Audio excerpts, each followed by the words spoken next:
र साथीभाइहरू र फेरि पनि एकबार नेक्स्ट भेट र अब पार्ट 2 को भिडियो चाहिँ कस्तो छ भन्दाखेरि एउटा कस्तो टाइपको इन्फर्मेसन भिडियो भन्दाखेरि चाहिँ अब माल्टा लगायत अब जति पनि युरोप देशहरू चाहिँ अब बिना एजेन्ट जान्छ भने चाहिँ तपाईँहरू फर्स्ट ट्रिक चाहिँ के गर्नुपर्दो रहेछ भन्दाखेरि फर्स्ट तपाईँहरूले चाहिँ युरोपास सिभी चाहिँ बनाउनु अत्यन्त जरुरी छ। अब त्यो युरोपास सिभी चाहिँ बनाउनु नै पर्ने हुन्छ जहाँसम्म मलाई लाग्छ। अब नर्मल सिभी कता कता एका दुःख हुन्छ, तर धेरै चाहिँ अब मान्यता चाहिँ अब युरोपास सिभीलाई छ।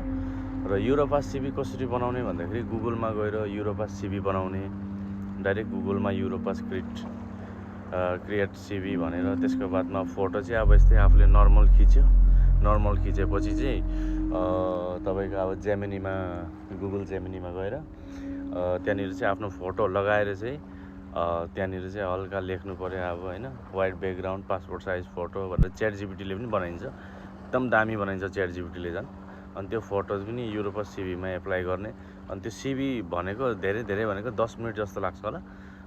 त्यो चाहिँ एकदम नर्मलै हो। र कसरी बनाउँछु भन्ने म तपाईँले पनि त्यो भिडियो पनि सेयर गरौँ ल।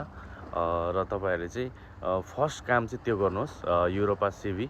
यो पार्टको लागि चाहिँ युरोपास सिभीमै छ। र नेक्स्ट पार्टमा चाहिँ म अझै तपाईँले के हुन्छ त्यो सबै भन्ने छु। र यतिको लागि बाई बाई।